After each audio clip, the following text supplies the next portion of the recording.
We are back again with On the Moneyline, a podcast by MMAPlay365. I'm your host Newsome, and we're here to talk about UFC Vegas 6 at the Apex in Las Vegas.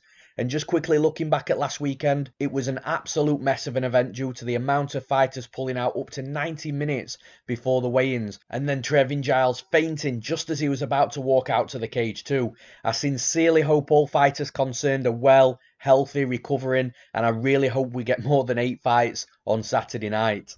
And just before we get into this event, we unfortunately suffered our first losing night across the board in months over at MMAPlay365. This is the fight game, and nights like this happen. The fighters pulling out of their fights affected a lot of the bets, so that didn't help. There was also swapping and changing on the Friday night after the weigh-ins too, so again, not ideal. But as I've already mentioned, this is the fight game that we play. And as we look to bounce right back, remember we have multiple packages on the MMAPlay365 website with UFC betting advice and daily fantasy sports content for DraftKings and FanDuel too.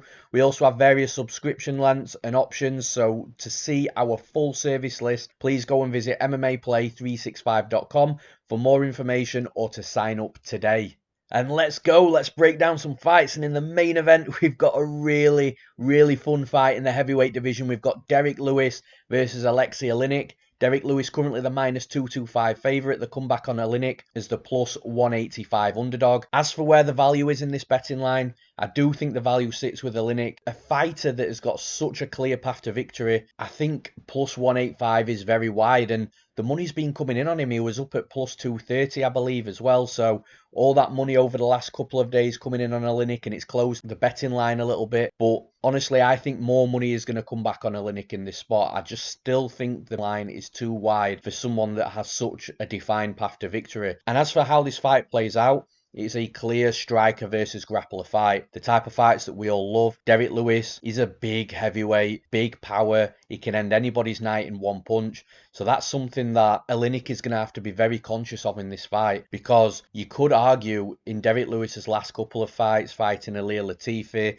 and Blagoy Ivanov, especially with Blagoy Ivanov, that dude is borderline impossible to knock out. He ate everything from Derrick Lewis, from punches to elbows to knees. I'm not sure how he didn't get knocked out in that fight. And Latifi, he has been knocked out previously in his career, but the last knockout that he suffered, bad knockout, was against Ozdemir. That was at light heavyweight. You could make an argument in that spot that he was just cutting too much weight, and that could have led to a durability issue. That may have been why he was knocked out. Just a theory. But moving up to heavyweight, obviously he's cutting less weight. He looked big. He looked like a good heavyweight, to be honest, against Derrick Lewis in a very close fight. Derrick Lewis couldn't knock him out again. He cracked him a couple of times as well. So maybe the durability of Latifi really did improve up at heavyweight. But the point I'm trying to make here is Oleinik's durability in his chin, I just don't think is on the same level as what it was with heavyweight Latifi and obviously Blagoy Ivanov as well.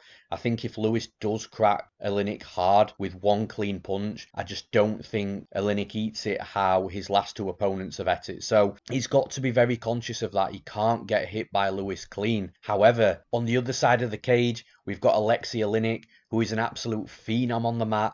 He's a 4th degree black belt in Japanese Jiu-Jitsu, black belt in Brazilian Jiu-Jitsu. He's an international master of sports in combat sambo. He's got 46 submission wins from 59 total professional wins in MMA as well. And honestly, if Oleinik gets any fighter on the mat, he's just an absolute nightmare. Whether he's on top or bottom. Remember, this is a guy that was Ezekiel choking fighters whilst they mounted him. Just insane. When he took Maurice Green down, he was just getting in some horrible positions with the neck crank, scarf hold submission attempts. He's just an absolute nightmare on the mat. Now, what's really interesting in this fight is Derrick Lewis in his 19-fight UFC career has never fought a submission specialist like Oleinik. The closest fighter that's got to what you could call a submission specialist is Gabriel Gonzaga, and even that's a bit of a stretch. So Derrick Lewis is going to be facing something in this fight that he hasn't faced before in the UFC. So that's also going to mean his training camp is going to be very wrestling heavy from a defensive perspective. It's submission defense. It's going to be the first training camp of its kind for him as well. So even if Lewis makes improvements in those areas on the ground, he's going to be absolutely nowhere near the level of Oleinik. So for me, it's very simple to explain how this fight's going to go. Is Alexey Oleinik going to score a takedown before he gets knocked out? I think that's as simple as it gets, because if Oleinik does take Derrick Lewis down, I honestly think that the gap in skills on the mat is just astronomical, and I honestly think Oleinik would just slice through Lewis on the mat like a hot knife through butter. But it's the big question, does he get that takedown before Lewis can land anything on him? Now, I'm leaning yes to that, and the reason why I'm leaning yes is because I think Derrick Lewis's movement is quite slow. There's no lateral movement. He's not bouncing on his toes. He's not darting in and out of range really quickly. He is quite explosive and athletic for a man of his size, but it's the movement that's key here, because if he is slow and he's not getting out of range quickly when he needs to, I think that's going to give Oleinik opportunities to take him down. And Lewis can be taken down. And when he's on the mat, I will give credit to Lewis. He has that explosion in him where he can just use his strength and power to just explode back up to his feet. And if that doesn't work, or if he is a little tired, he'll start looking for Kimura locks to try and stand up via that. But I just don't think those two techniques are going to wash with somebody like Oleinik on the mat. Oleinik's not going to fall for the Kimura get up, and if he does, I'll be very shocked. And as for the explosions, I think that's probably Lewis's best opportunity, but if he explodes and gives his back and Oleinik can pin him back down again with that old man strength, it's going to be difficult for Lewis to get back up to his feet, and he might not have another explosion in him in that round. So I just think stylistically, if Oleinik avoids that big shot, if he doesn't get knocked out very early on in this fight, he's going to be able to find a takedown, and he's going to be able to work on Derrick Lewis on the mat. So for that stylistic reasoning, I am going to be picking Alexey Oleinik to win this fight. But if Derrick Lewis comes out there and deads him early on in this fight, just do not be surprised one little bit. But as for the prediction, I'm picking Alexey Oleinik to win the fight.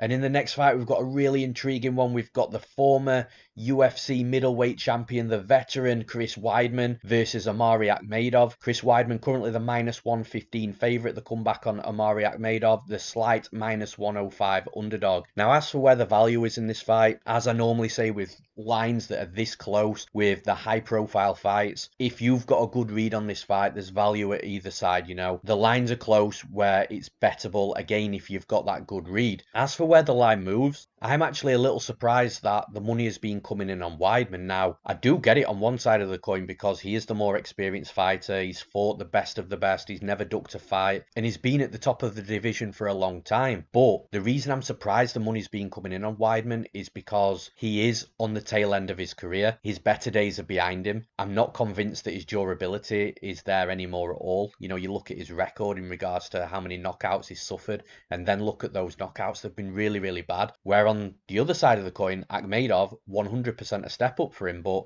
ever since that move up to middleweight, he's looked really good. He's stepped up the level of opponent each time out. So I was anticipating more money coming in on Akhmedov and moving Weidman to a plus money underdog. However, that's not been the case, so I am a little surprised in a way. I think we're going to see some fluctuation here though, because I think it's really going to split the public in regards to the betting line. I think there's going to be some people that will love Weidman at plus money. There's going to be some people that will love Akhmedov at plus money. If either of them hit plus money at any stage, I think money will come in on the other side, and I ultimately think it'll close on Fight Night roughly around a pick'em. Now, as for how this fight plays out, it's going to be a really interesting fight, but ultimately I think Weidman needs to put on a very wrestling-heavy display here, and that comes with some difficulties, which I'll touch upon shortly. But for Weidman, I think if he stands with Akhmedov, I think he will put up more volume than Akhmedov. I think he might even be quicker than Akhmedov, but in a striking battle, you're going to have to assume that Akhmedov is going to land on Weidman, and Akhmedov hits hard.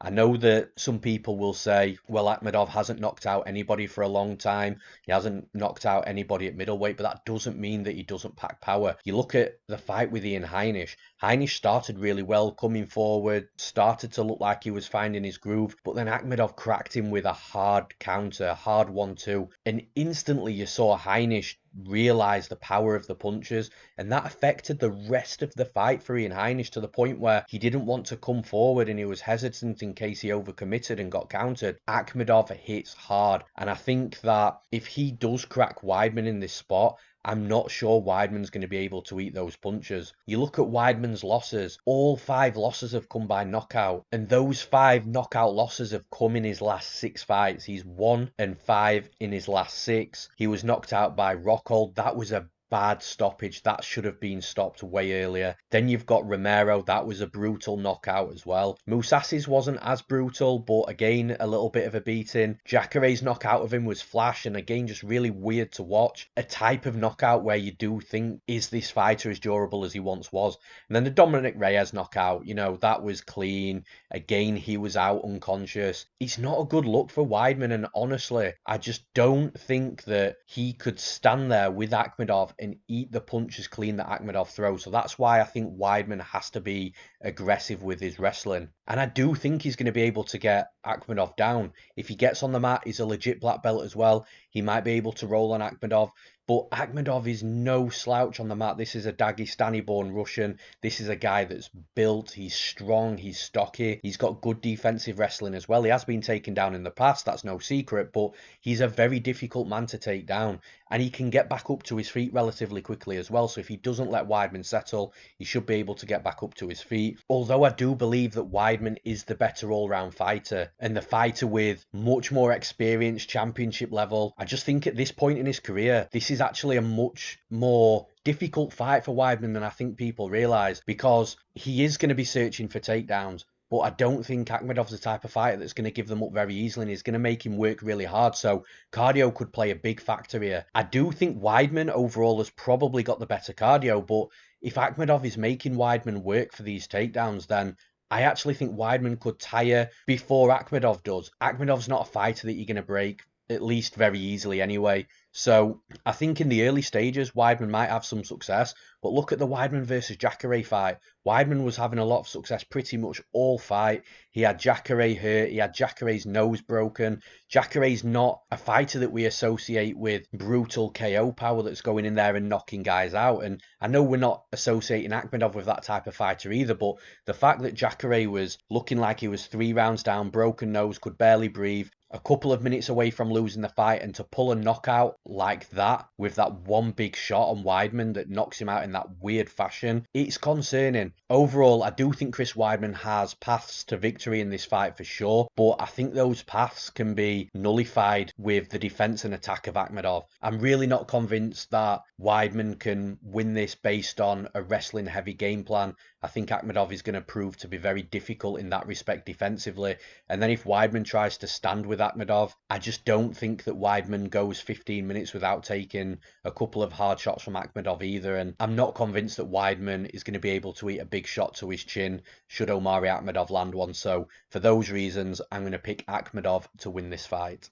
And in the next fight, we've got Darren Stewart versus Maki Pitolo. Darren Stewart currently the minus 190 favourite. The comeback on Pitolo at plus 165 as the underdog. As for the value on this betting line, I think the value is actually sitting with Pitolo right now at plus 165.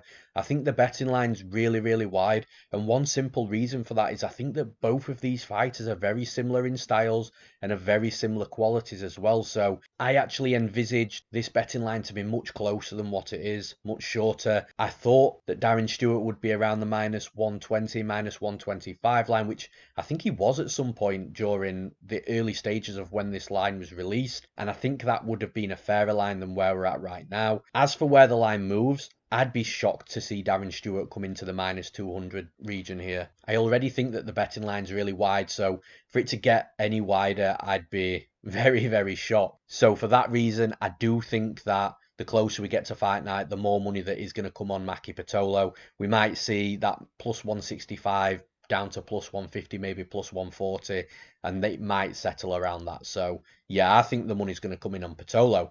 However, as for how this fight plays out, I do favour Darren Stewart to win this fight. I just feel that he's got more experience in the UFC. He's an improving fighter. He's looking better and better each time out, minus that last fight against Bartosz Fabinski. Fabinski's just a different animal, man, with that wrestling, that pressure, the ability to be absolutely relentless whilst doing so as well. Pitolo does have a good all-round game. He does have wrestling as well, but it's nowhere near the level or the type of fighter that Bartosz Fabinski is. So it's going to be a different fight to that. So aside from that Fabinski fight, Darren Stewart hasn't been looking bad. He's been looking like he's working on his all-round game, his wrestling defense, and his striking's always been there, good power. He's starting to mix in low kicks as well. We saw that in the Bevon Lewis fight. He was dropping Bevon Lewis with every single low kick he was landed in the early stages of the fight. The one problem that I've got with Darren Stewart, and I mentioned this in the breakdown when I bet Bartosz Fabinski in that last fight, is that he allows himself to get pushed back to the cage so much. And it's a real shame because he's a good striker with good aggression, but he has these lapses inside the cage. He allows his opponents to get too close. His opponents push him back to the cage. Then suddenly it's becoming a clinch battle. And although he's not bad in that clinch battle, and I don't think he's really outmatched here in the clinch battle either, it's just you don't like to see it from a fighter that's got great qualities in aggressive striking. So if Maki Pitolo can push Darren Stewart back, it's going to be really interesting to see who's going to have that strength advantage inside the clinch. But Stewart is dangerous inside that clinch as well. He's got nasty elbows close in. Pitolo's got to be careful of that. The thing is with Pitolo, if he pushes Stewart back to the cage, I don't think he plays around in that dirty boxing game. I think he'll drop down levels. I think he'll try and take Stewart down. Stewart might pop back up, and it could be one of those fights where we see the fight go to the scorecards and you're looking at the striking of Stewart, the big action strikes versus the all-round game of Pitolo. Pitolo doesn't put power into every shot. He uses a lot of shots just to touch his opponent up, push him back. It scores volume, and then he'll mix in takedowns. So if this goes to a decision and Darren Stewart hasn't put his stamp on a couple of these rounds, it could end up getting really dicey for him because the judges will be looking at that volume, and if it's close in regards to the volume versus the big action strikes, the takedowns might make a difference for Maki Pitolo in this fight if the judges have to look for something else to give them that edge. But overall, as I've said, I think Darren Stewart's going to land a decent amount of volume in this fight. I think Pitolo's style will allow for that. I don't think he will push Stewart back as much as what previous opponents have tried to do. I think it's going to be a free-flowing fight where both fighters are getting off on combinations. And not only do I think that Darren Stewart could potentially make Pitolo hesitant with his power, but Stewart's definitely the more dangerous fighter in regards to that power as well. So I think Stewart can look good in 2 out of these 3 rounds should it go to the scorecards. But for me, Stewart's got that stopping power. It makes him a little more dangerous, and it just adds another path to victory for Stewart in this fight. So for that reason, I'm going to be picking Darren Stewart to win. And in the next fight, we've got Jana Kunitskaya versus the newcomer Julija Stoliarenko. Kunitskaya currently the minus 235 favourite. The comeback on Stoliarenko at plus 195. As for where the value is in this fight, I don't think there's a great deal of value at all, to be honest. I think the line is probably fair, but when you're looking at value, I don't think you're going to get much value at minus 235 for Kunitskaya. If this drops down a little bit, and bear in mind this was at minus 135 just a couple of days ago, so Kunitskaya has really been steamed on the betting line at the bookies. But if this comes down to maybe under minus 200, there might be some value up here for Kunitskaya. But as for right now, I don't think there's too much value, and I wouldn't recommend taking a shot at Stoliarenko at the plus 195 range. I just think it's one of those fights where the favourite's going to likely win, but the line is just too wide to bet it right now. As for where this line moves, I don't think we see too much action either way, to be honest. It wouldn't shock me if the line closed roughly around where we're at right now, and that's purely just because I think the line's fair where we're at right now. So yeah, I don't think it moves too much come fight night. As for how this fight plays out, as you've already guessed, I am favouring Kunitskaya to win this fight. I think she's got more UFC experience. I think she is the better striker. She's more fluid on the feet. She has that karate background, but she's also got the ability to grind her opponents up against the cage, make it ugly, run the clock down, do just enough inside the clinch for the referee not to separate them. And although Stoliarenko does look to have a little bit of pop in her punches, I just don't think her punches come in much combinations. They seem to be quite robotic straight punches as well. There's not too much variety or diversity, cutting angles, hitting a hook, putting together nice fluid combinations. It's not really her game. But what is her game is to get her opponent down to the mat, and lock in an armbar. She's got over 10 professional MMA wins via armbar, one of them being a flying armbar as well. She is an armbar specialist, and you can see that in a game. She will look to close the distance, and if she can't get her opponents down to the mat via offensive wrestling, she'll look to pull guard and try and lock up that armbar very quickly as well.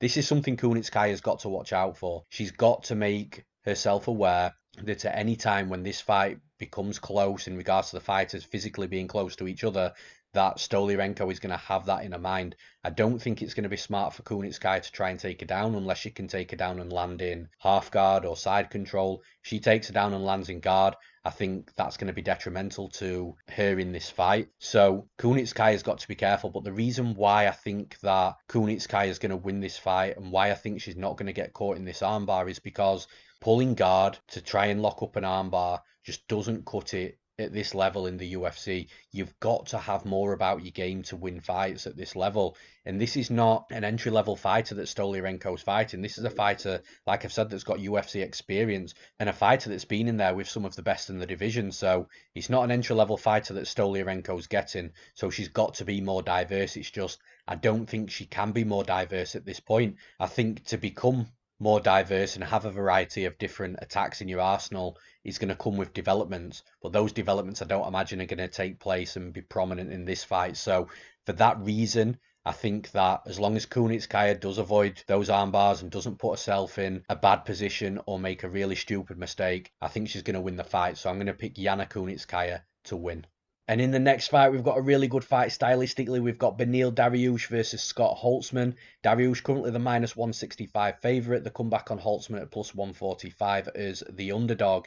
As for where the value is in this fight, I do think that the value slightly leans on Holtzman right now. It's very, very minimal though. I think the line's relatively fair. And for me personally, I can really justify that. As for where the line moves, I actually think we might see some money coming in on Scott Holtzman. People love Scott Holtzman as an underdog. And to be honest, I normally do as well. He's a fighter that's really tough. He hasn't got any durability issues. He's decent everywhere, wherever the fight goes, and he will bring it to every single opponent that's inside the cage with him. So I do think that the betting line is going to shorten a little bit, but I don't think it's going to shorten too much. You know, if we saw Dariush at minus 150, I think at that point we'll see money coming in on him. So I do think it's going to shorten a little bit, but not too much. So how the fight plays out, I think it's going to be a really interesting fight because obviously all fights start standing. I think Holtzman's got decent striking. I think Dariush in this fight though is just going to be slightly better in every area. But the one thing that Holtzman has over Dariush is forward pressure, aggression and durability.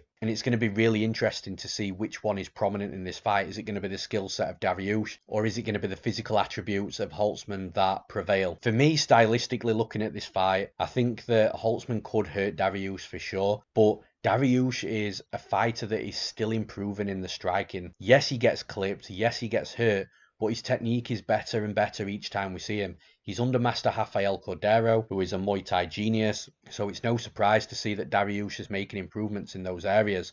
So I think Dariush can hang on the feet with Holtzman, just don't get hit with anything too hard that's going to put you out. But Holtzman and Dariush like to get in close, like to clinch up and like to be dominant in that respect. I think although Holtzman is going to be stronger than Dariush, Dariush is more crafty in those positions. He can find a way to get around his opponent's backs, and this is actually a key factor in this fight, and it's something that I mentioned when Holtzman fought Jim Miller last as well, is Holtzman shows his back when he stands up to his feet, and Jim Miller nearly took his back in that fight, and if he had done it might have been a different outcome. Whereas Dariush, I think he's going to have the same advantages in this fight. I think if he can try and take Holtzman down, even if he doesn't fully complete the takedown and Holtzman on his knees and he's looking to stand back up, it's going to give Dariush opportunities to capitalize on the mistakes that Holtzman's making.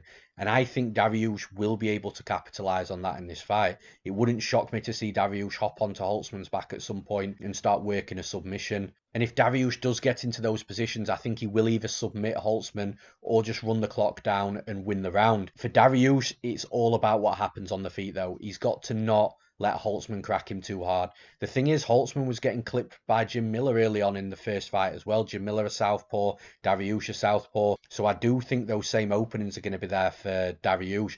As I said right at the start of this breakdown, I just think that Dariush is slightly better in every area. and I think that's going to fare well for him in this fight. As I've said, as long as he doesn't get caught. Holtzman's physical attributes was the reason that Jim Miller got wore down in that fight, in his last fight. So I could see that path as well. You know, if Dariush can't really capitalise on anything early on, big action stuff, then Holtzman might just keep walking forward and that pressure might really wear on Dariush. But I'm going for the flip side. I'm going to pick the fighter that I believe has got the stylistic advantages and the fighter that is slightly better in every area. So I'm picking Beneil Dariush to win this fight. And in the next fight, we've got Tim Means versus Lorianno Sterapoli. It's going to be a phenomenal striking fight. We've got Sterapoli currently the -135 favourite. The comeback on Means at +115 as the underdog. I actually think the values with the underdog in this fight in Tim Means. Pre-tape, I lean Staropoli. I like him as a fighter, but actually watching tape, I think Tim Means is going to have some stylistic advantages in this fight, which I'll touch upon very shortly. So for that reason, I'm not saying Tim Means should be a -135 favourite himself, but I do think at plus money there is value on Means for sure. As for where this line moves, I do think it's going to close in a little bit. I don't think people have totally given up on Means. Some money has been coming in on Means over the last 48 hours as well, so I could potentially see this being a +100 for Means, -120 for Sterapoli come fight night with the closing line. As for how this fight plays out though, as I've said, I think the stylistic advantages for Tim Means. I think that you look at Starapoli's fight with Salikov, Sterapoli isn't the same fighter moving backwards as he is coming forwards, because you look at the fight that Sterapoli had with Thiago Alves and it was a totally different performance and it looked like a completely different fighter that we were seeing. But Salikov pushed Sterapoli back. Now, Sterapoli can fight moving back better when there's a brawl involved. As we saw in the Hector Aldana fight in his debut, Aldana brought it to him with forward pressure and Sterapoli looked good on the back foot whilst brawling. But from a technical standpoint, he doesn't look good moving backwards. And that's what we're going to get with Means. Means has got this weird way of always being able to push his opponents back, even if they're a bit bigger and they're a bit stronger. His striking and his confidence in his striking really allows him to move forward. And if he's moving forward for the majority of this fight, I don't think Sterapoli is going to be able to get off on too much. He looks for spin attack counters and countering with attacks that have got a really low percent hit rate. And I don't think this sort of stuff is going to wash with Tim Means. I think Means is going to be able to see it coming. And I think the veteran of Tim Means in this fight is really going to play a factor. If Sterapoli can come forward, Means will meet him in the middle, and Means is really calm with his striking as well. Like, he'll hand fight and he'll land quick, short combinations. We saw that in the Nico Price fight. He was absolutely dominating Nico Price, hitting him with pretty much every attack that he was throwing. Now, I'm not saying Sterapoli doesn't have any paths to victory in this fight, because he does. He's younger, more youthful energy. He's the fresher fighter. One concern that we've got with Means is the durability. Does he still have that durability to take a shot off Sterapoli? We'll find out in this fight for sure, because Sterapoli will land on Means, but I'm not convinced that Sterapoli's got the power to just floor Tim Means with one shot. The other thing with Tim Means as well is he's got sneaky good wrestling, underrated wrestling, and he seems to be using it more and more the older he gets. So maybe he is just mixing up his game, really looking to make his opponents question what he's going to do. He can get in on that double, lift you up and put you on your back. And against Nico Price, he sort of let Nico Price up a little bit after he took him down. I think if he'd stayed on him, he might have won that round, gone into the second. Price might have been more tired. It might have been a different outcome. So Sterapoli doesn't have that diversity with his offense. So yes, he's great moving forward. He'll land low kicks. He'll land a good jab. He'll land combinations. He'll look to be in and out the pocket really fast. But I just don't think those stylistic attributes are going to work as well on Tim Means as what they did on Thiago Alves, for example. I just think Means has got the veteran experience. I think he's probably going to land the more volume. I think he's going to be the better fighter moving forwards. And overall, I think he's just got more paths to victory. So I am going to be picking Tim Means to win this fight. And in the next fight, we've got Nasrat Haqparast versus Alex Munoz. Haqparast currently the -235 favourite. The comeback on Munoz at +195. As for where the value is in this betting line, again, I don't see too much value because I think the line's relatively fair. I think the bookies have done a really good job on this one, to be honest. As for where the line moves, the money has been coming in on Munoz. He was a bigger favourite just 48 hours ago, and it wouldn't shock me to see more money coming in on him either. But I do think it hits a brick wall at some point. I think if we saw Munoz down at +170, +175, I think at that point more money will be coming in on Haqparast on the other side. So I do think it'll shorten a little bit, but I don't think we see a crazy amount of money coming in on Munoz before his fight on Saturday night. Now, as for how this fight plays out, I think that Haqparast is just a more well-rounded fighter here, and I think he's got more experience in the UFC, and he's just a better product right now than what Munoz is. I think Munoz could have a good future in the UFC. I think he can win fights for sure. He's got a good style. He likes to get in on the takedown. He likes to get inside the pocket and land strikes. He's a very all-action fighter, big action fighter, and he's really fun to watch as well. But I think in this spot with Haqparast, I just don't think that type of fighter on his UFC debut is going to phase Haqparast too much. I think Haqparast's movement's really good. His combinations are sharp. His speed's sharp. He'll really mix it in well. And although he does start slow in some fights, when he really starts finding his groove, is so difficult to deal with. I think Munoz has got to score takedowns in this fight to give himself any chance of winning. But again, although I do see a potential opportunity for him taking Haqparast down a couple of times, I don't think it's going to be one of those fights where he either takes Haqparast down 10 times or he takes him down 3 times and lays on him for the entire round. It's going to be much more difficult than that to beat Haqparast and to work that sort of game plan against him. I think Haqparast is going to land a lot of volume in this fight. Like I say, the early stages of this fight could be a good window of opportunity for Munoz to try and put a stamp on the fight, but once Haqparast gets into his groove, I just think he's going to be very overwhelming for Munoz. The speed and the accuracy on his punches are just at a different level completely. And then when he starts mixing in low kicks and that forward pressure as well, he's going to be a very difficult commodity for Munoz to really figure out in this fight. So for that reason, although I wouldn't be totally shocked if Munoz won this fight, I just don't see it happening. I think Haqparast is the better product with more experience at this level right now. So I'm going to be picking Nasrat Haqparast to win this fight. And in the next fight, we've got Andrew Sanchez versus Wellington Turman. Wellington Turman currently the minus 155 favourite. The comeback on Andrew Sanchez as the plus 135 underdog. I think in regards to the value of this betting line that there is still some slight value in Wellington Turman. I think if it gets much wider though, if it hits minus 165, minus 175, the value will start to drop off at that point. But as for where the line sits right now, I do think there's slight value on Turman. As for where the line moves, I don't think it's going to move too much either side of where we're at right now. It wouldn't shock me to see minus 145. It wouldn't shock me to see minus 165 for Turman either. So it's going to hit one of those two sides. I'm not quite sure which one, but regardless, it's not going to move too much in my opinion come Saturday night. As for how this fight plays out, I think Turman is just more well-rounded in this fight. Yes, Sanchez has got that wrestling background, and he is a good wrestler as well. But I actually think Sanchez has doubts in himself in regards to his jiu-jitsu because he hasn't really been looking for too many takedowns as of late. I know it was a while back, but you go back and look at the Anthony Smith fight, he was taking Smith down, but then Smith started finding positions where he could get back up to his feet. Smith also swept Sanchez in that fight and got on top as well. So it does question to me whether Sanchez is confident and comfortable in his abilities in regards to the grappling. It's all well and good having good wrestling, but once you're down on the mat, you need that Brazilian jiu-jitsu. You need the grappling skills to be able to work down there.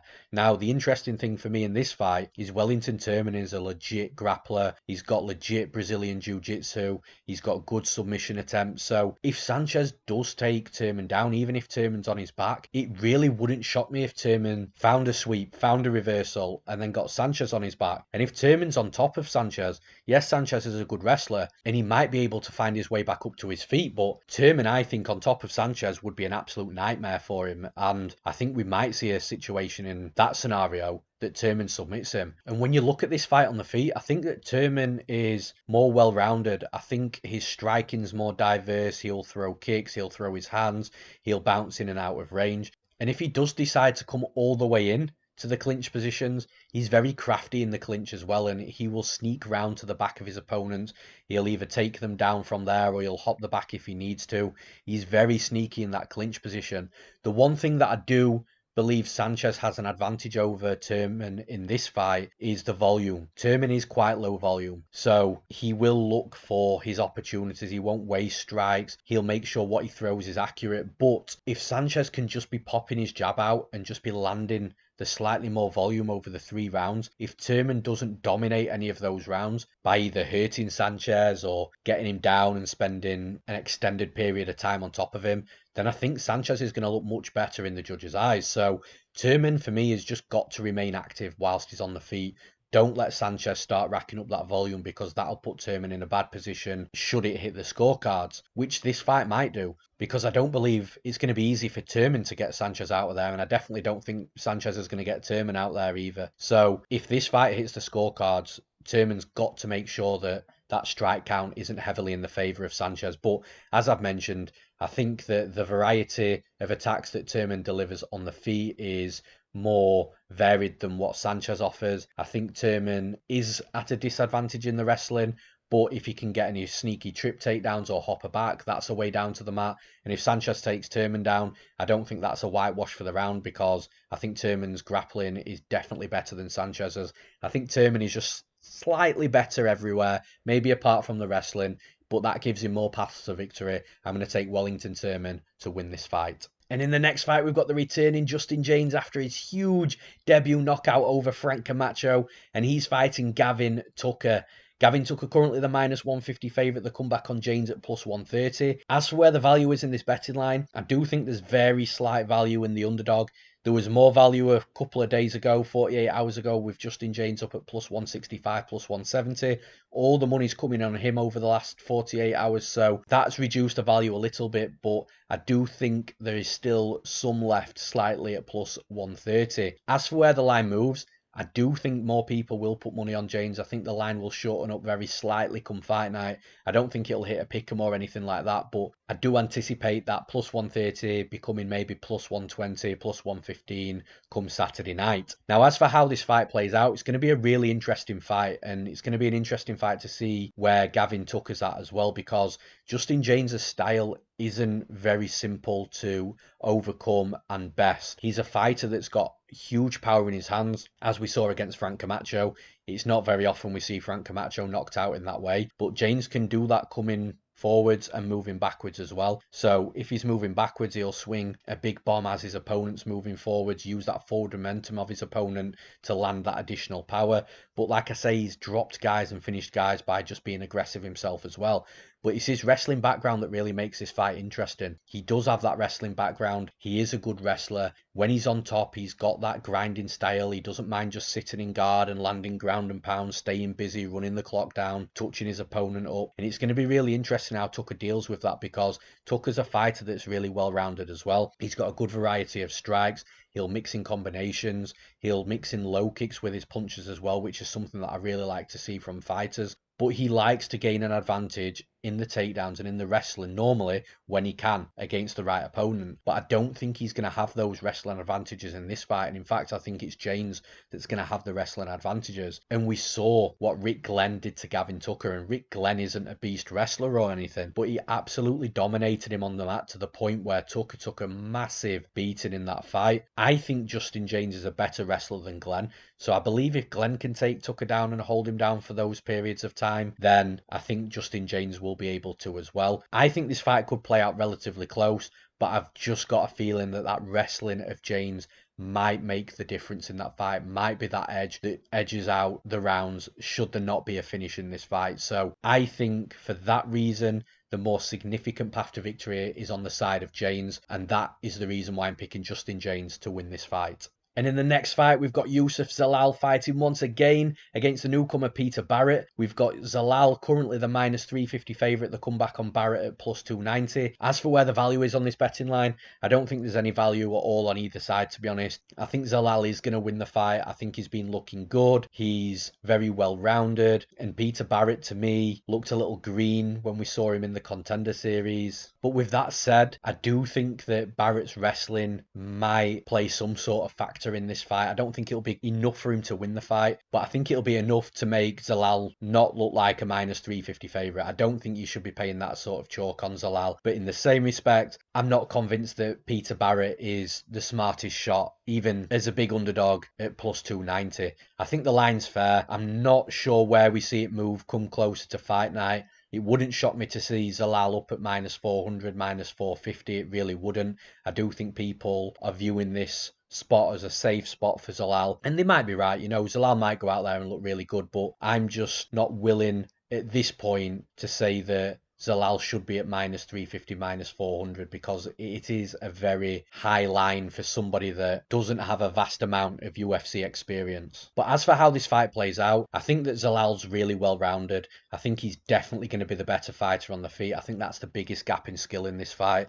I think the way Zalal mixes his attacks up, he comes forward, he never throws the same combination, and he's got good straight punches, he's got good hooks, he's good inside the clinch, he'll kick up and down the body as well. His wrestling and offensive takedowns aren't too bad either, although I'm not sure if that'll be a weapon for him in this fight, with Barrett looking like a fighter with a wrestling heavy game plan. But on the feet, I think Zalal is just head and shoulders above Barrett. It's whether Barrett can implement this wrestling game, but I'm not convinced that even if he does, Zalal's just going to let him take him down at will and stand back up and then get taken down again. I don't think Zalal will fight that sort of fight, and I don't think he'll allow Barrett to have those sort of advantages, which does lean me towards Zalal, unless Barrett's made huge developments since his Contender Series fight, where, as I've just previously mentioned, I do think he looked a little green. I do think he's going to struggle in this fight. I am excited for his UFC future, though. I think he's going to win fights in the UFC. I think he's going to develop quite nicely as well. He's got that good wrestling base to build on, but in this spot, in this fight,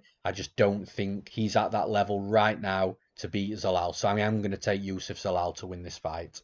And in the next fight, we've got the newcomer Ali Alexey versus Irwin Rivera. Rivera currently sitting as the minus 200 favourite. The comeback on Alexey at plus 170 as the underdog. I think in regards to the value in this betting line that it lies with Alexey.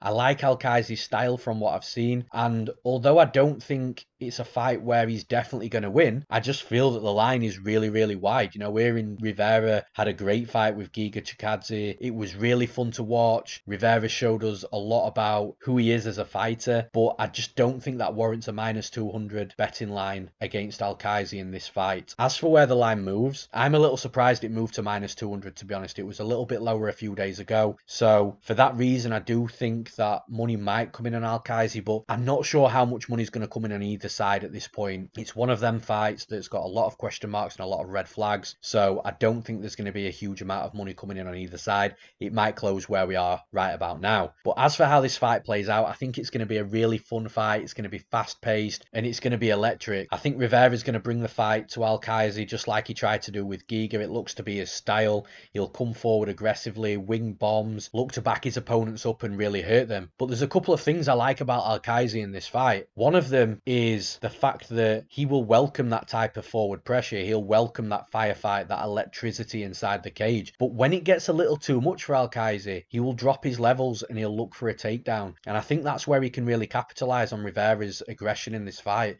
Because if it is getting too much for Alexey, Rivera's coming a little bit too hard, a little bit too fast, not too defensively aware. I think it'll give Alexey the opportunities to duck down and take Rivera down. Now, I'm not convinced he's going to be able to lay on Rivera and win minutes on minutes and win rounds on rounds by doing this. I think that Rivera is going to be able to get back up to his feet. He's a ball of energy inside the cage, and I think it'll prove difficult for Alexey to just lay on him. However, if Alexey can score 5, 6, 7 takedowns in this fight with that forward aggression from Rivera, then it's going to put him in a really good position to win this fight. I think the takedowns might be the advantage in this fight that Alexey needs to win, because he can use the takedowns to either be aggressive himself or to just relieve that pressure and use it from a defensive perspective if Rivera becomes too much. And I like those advantages for Alexey in this fight. For that reason, I'm going to be picking Ali Alexey to win.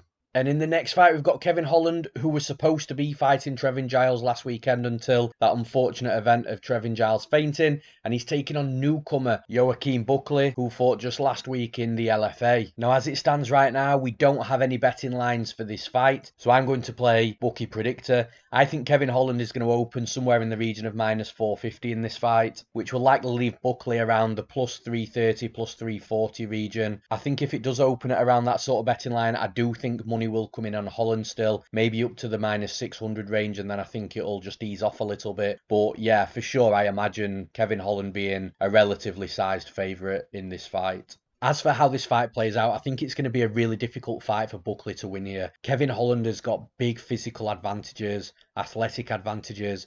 He's 6'3", Buckley's 5'10". Holland's going to have a huge height, a huge reach advantage, a huge leg reach advantage as well. And Holland is just really good everywhere. I think the only path to victory that Buckley has in this fight is he has his explosion where he'll come forward and look to land a 2, 3, 4 punch combination. He does have power in his hands. So if he can catch Kevin Holland coming in, maybe Kevin Holland has a slight mental lapse and makes a mistake and Buckley capitalizes.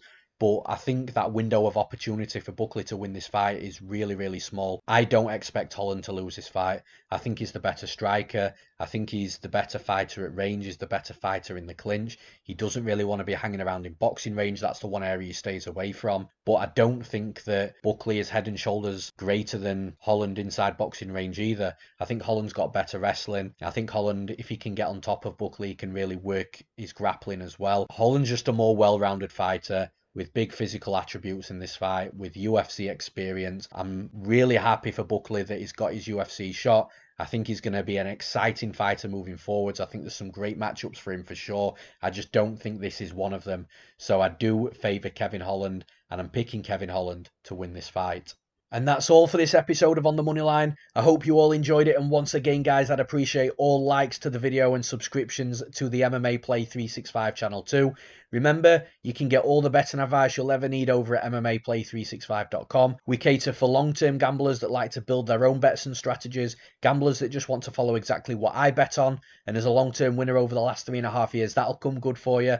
And we also cater for you fun gamblers that like the long shot fun parlays, or ACCAs as we call them in the UK. And we also support the DraftKings and FanDuel players with our daily fantasy sports content too, which comes with our very own private chat room, so you can chat to our expert throughout every fight week. We have plenty of different packages and subscription options for you guys to choose from, and they're all at very affordable prices too. Just hop onto MMAPlay365.com to see which subscription option is best for you. Thank you all for listening, and we'll see you at the next event.